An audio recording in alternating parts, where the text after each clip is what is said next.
नमस्कार छात्रों, आज हम कक्षा 10वीं की प्रश्नावली 3.2 का प्रश्न नंबर पहला हल कर रहे हैं।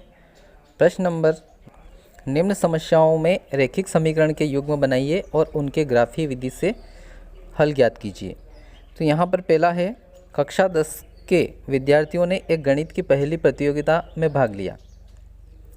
यदि लड़कियों की संख्या लड़कों की संख्या से 4 अधिक है, लड़कियों की जो संख्या है वो लड़कों की संख्या से 4 अधिक है, तो प्रतियोगिता में भाग लिए लड़कों और लड़कियों की संख्या ज्ञात कीजिए। तो यहाँ पर हमें जो प्रतियोगिता थी उसमें भाग लेने वाले लड़कों और लड़कियों की संख्या ज्ञात करनी है। तो हम इसको हल करेंगे। यहाँ पर हम मान लेंगे कि माना कि लड़कियों की संख्या x है और लड़कों की संख्या y है। यहाँ पर प्रश्न में लड़कियों और लड़कों दोनों की कुल संख्या 10 दी गई है, तो हम इसको हल करेंगे। तो यहाँ पर लड़के और लड़कियों की संख्या हो गई कुल संख्या 10। तो लड़कियों की संख्या हमने x मानी है और लड़कों की संख्या y मानी है। इनका कुल मतलब इनका योग कितना है, 10। इसको हम समीकरण नंबर 1 नाम दे देंगे। अब स्थिति 2 क्या है इस प्रश्न की? स्थिति 2 में ये कहा गया है कि जो लड़कियां हैं वो लड़कों की संख्या से 4 अधिक हैं। तो ये 4 अधिक है, तो हम इसको इस प्रकार से लिख सकते हैं कि लड़कियां की जो संख्या, लड़कियों की संख्या हमने x मानी, ये क्या है, लड़कों से 4 अधिक, लड़कों से 4 अधिक, जिससे 4 अधिक होगा उसको इस प्रकार से हम लिख सकते हैं। तो हम क्या करेंगे, x और y को एक साइड में ले आएंगे, तो ये x माइनस वाई हो जाएगा बराबर 4। इस प्रकार से हम इसको ये लिख सकते हैं, x माइनस वाई बराबर 4। इसको हम समीकरण नंबर 2 नाम दे देंगे। अब समीकरण 1 के लिए तालिका बनाएंगे, जैसा कि हमने प्रश्नावली 3.1 में भी किए थे। इसको हल करेंगे। यहाँ पर समीकरण 1 क्या थी? समीकरण 1 थी x प्लस वाई बराबर 10, x प्लस वाई बराबर 10। तो यहाँ से हम x का मान निकाल लेंगे, y को बराबर से इधर भेजेंगे, तो ये हो जाएगा x बराबर 10 माइनस वाई। अब यहाँ पर यदि हम x का मान 5 रखते हैं, यहाँ पर x का मान यदि 5 रखते हैं तो y का मान हमें कितना प्राप्त होगा, उसको हल करके देखेंगे। तो यहाँ x की जगह 5 लिखा बराबर 10 की जगह 10 माइनस वाई, यह कर लिया। अब 5 को यहीं रहने दो, 10 को इधर लाओ, माइनस के 10 बराबर माइनस के वाई। इसको घटाएंगे तो माइनस के 5 बचेंगे, इधर बराबर माइनस के वाई। माइनस से माइनस कट गया तो वाई का मान आ गया 5। यहाँ पर हमने x का मान 5 लिया था, तो y का मान हमें 5 प्राप्त हुआ है। तो यहाँ हम लिख सकते हैं x का मान 5 लिया, y का मान 5 प्राप्त हुआ। इसी प्रकार से यदि हम x का मान 6 लेते हैं तो y का मान हमें कितना प्राप्त होगा, इसको हल करेंगे। यदि हम x का मान 6 ले रहे हैं तो y का मान कितना प्राप्त होगा, x की जगह हमें 6 लिखना है, बराबर की जगह बराबर, 10 की जगह 10 माइनस y का मान हमें निकालना है, 6 माइनस 10 बराबर माइनस वाई। इसको हल किया तो माइनस के 4 प्राप्त होंगे बराबर माइनस के वाई। माइनस से माइनस कट जाएगा तो वाई का मान आ जाएगा 4। यहाँ पर x का मान 6 लेने पर हमें y का मान 4 प्राप्त हो रहा है। इसी प्रकार से हम इसको आगे हल करेंगे। यदि हम x का मान 7 लेते हैं तो y का मान हमें कितना प्राप्त होगा, उसको हल करके देखेंगे। x की जगह 7 बराबर की जगह बराबर, 10 की जगह 10 माइनस y का मान हमें निकालना है। 7 10 इधर आएंगे तो माइनस के 10 हो जाएंगे बराबर माइनस के y। 7 में से 10 जाएंगे तो कितने बचेंगे, माइनस के 3 बराबर माइनस के y। माइनस से माइनस कट गया तो y का मान हमें प्राप्त हुआ 3। यहाँ पर हमें x का मान 7 लिया था तो y का मान हमें 3 प्राप्त हुआ है। अब इसको हल करेंगे। समीकरण 2 थी हमारे पास, y x माइनस वाई बराबर 4। तो यहाँ पर हम मान निकाल लेंगे इनके। ये हो जाएगा, y को उधर भेजो तो ये हो जाएगा x बराबर 4 प्लस वाई। यदि हम x का मान यहाँ से 5 लेते हैं तो y का मान हमें कितना प्राप्त होगा, उसको हल करेंगे। x की जगह 5 लिखना है, बराबर की जगह बराबर, 4 की जगह 4 प्लस इस y की जगह y लिखना है। 4 को इधर लाओ बराबर से तो माइनस के 4 हो जाएंगे, 5 माइनस 4 बराबर y। 5 में से 4 गया तो 1 बचेगा, तो y का मान हमें 1 प्राप्त हुआ। यहाँ पर हमने x का मान 5 लिया था, y का मान हमें 1 प्राप्त हुआ है। इसी प्रकार से यदि हम x का मान 6 लेते हैं तो y का मान कितना प्राप्त होगा, इसको हल करके देखेंगे। तो ये हो जाएगा, x की जगह हमें लिखना है 6 बराबर की जगह बराबर, 4 की जगह 4 प्लस y। इसको हल करेंगे, 4 को इधर लाओ तो माइनस के हो जाएंगे, 6 में से 4 जाएंगे तो कितना बचेगा 2, तो y का मान हमें 2 प्राप्त होगा। यहाँ पर हमने x का मान 6 लिया था और y का मान 2 प्राप्त हुआ है।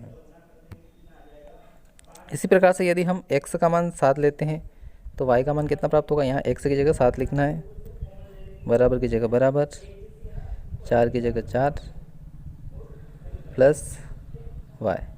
4 को इधर लाएंगे तो माइनस के 4 हो जाएंगे, 7 में से 4 गए तो 3 बचेंगे। तो यहाँ पर हमने x का मान 7 लिया था तो y का मान 3 प्राप्त हुआ है। अब इसको हम ग्राफी रूप में प्रदर्शित करेंगे। तो ग्राफ इस प्रकार से होता है, इसमें 2 अक्ष होते हैं, एक x अक्ष होता है और एक y अक्ष। ये हो गया x, ये y अक्ष हो गया और ये x अक्ष हो गया। इन दोनों अक्ष से हम जो बिंदु प्राप्त हुए हैं उनको इस ग्राफ में प्रदर्शित करेंगे। तो हमें पहले जो तालिका है उसमें x और y के मान कितने प्राप्त हुए हैं वो देख लेते हैं। यहाँ पर x का मान 5 था और y का मान भी 5 था, तो x का 5 है और y का 5 है। इन दोनों मानों को हम ग्राफ में प्रदर्शित करेंगे। तो ग्राफ में देखते हैं, x का 5 y का भी 5, ये दोनों कहाँ प्राप्त हो रहे हैं वो देख लेते हैं। ये x वाली लाइन है, इसमें x का 5 मान है और ये y का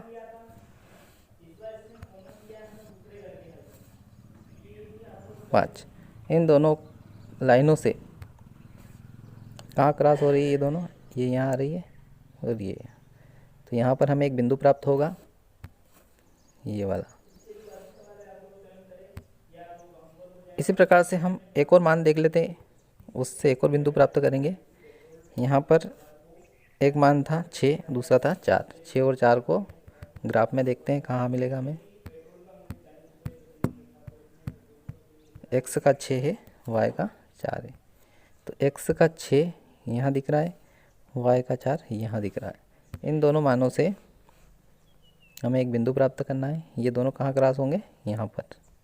तो यहाँ पर हमें एक बिंदु प्राप्त होगा, वो बिंदु ये है। तो इस प्रकार से हमें 2 बिंदु प्राप्त हो गए हैं।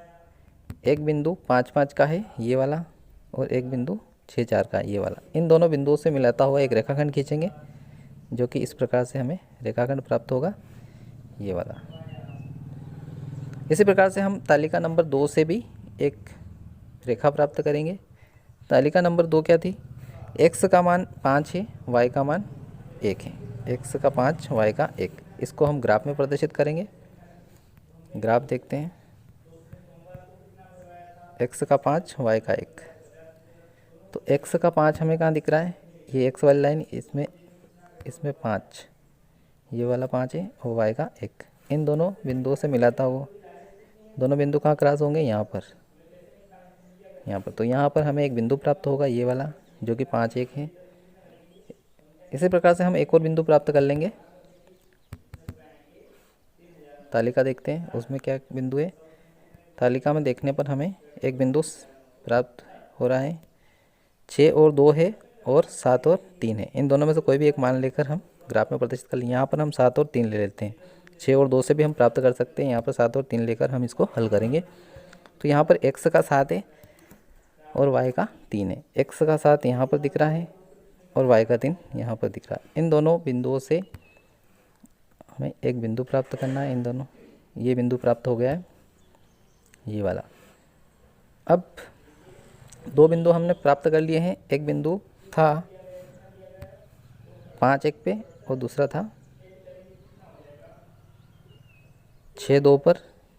6 2 वाला मान भी देख लेते हैं। 6 2 पे कैसा है, ये 6 है, ये 2 है। इन दोनों को मिलाएंगे, ये वाला ये वाला। इन दोनों से हम एक रेखा प्राप्त कर लेंगे इस बिंदु के द्वारा। तो हमें 3 बिंदु प्राप्त हो गए हैं। एक तो ये हो गया 5 1 वाला, 6 2 वाला और 7 3 वाला। अब इन तीनों बिंदुओं से मिलाता हुआ एक रेखाखंड खींचेंगे, ये वाला। तो इस प्रकार से हम दोनों तालिकाओं से 2 रेखाएं प्राप्त करेंगे। अब ये दोनों तालिकाओं से जो हमें बिंदु प्राप्त हुआ है, इन दोनों क्रॉस पे कहाँ बिंदु प्राप्त हुए, यहाँ पर। इसको हल कर लेते हैं। ग्राफी विधि से हल किए हुए जब हम बने ग्राफ को देखते हैं तो हम पाते हैं कि बिंदु 7 3 के लिए समीकरण के प्रतिच्छेद बिंदु, जो कि रैखिक समीकरण का युग्म का उभयनिष्ठ है, हल है। तो यहाँ पर हम देख रहे हैं कि इन दोनों लाइनों का जो क्रॉस बिंदु है वही इस प्रश्न का हल है, क्योंकि ये दोनों रेखाएं कहाँ क्रॉस हो रही हैं, 7 और 3 पर। यहाँ पर क्रॉस हो रही हैं, इसलिए यही इसका हल होगा, 7 और 3 वाला। इसलिए लड़कियों की संख्या हमने पहले x मानी थी, तो यहाँ x का मान कितना है, पहले 7 है, और y का मान दूसरे नंबर वाला y होता है। पहले x आता है, बाद में y। तो x हमने लड़कियों की संख्या मानी थी, तो लड़कियों की संख्या 7 हो गई और लड़कों की संख्या 3 हो गई। यही इसका आंसर है। अतः हम कह सकते हैं कि लड़कियों की संख्या 7 है और लड़कों की संख्या 3 है।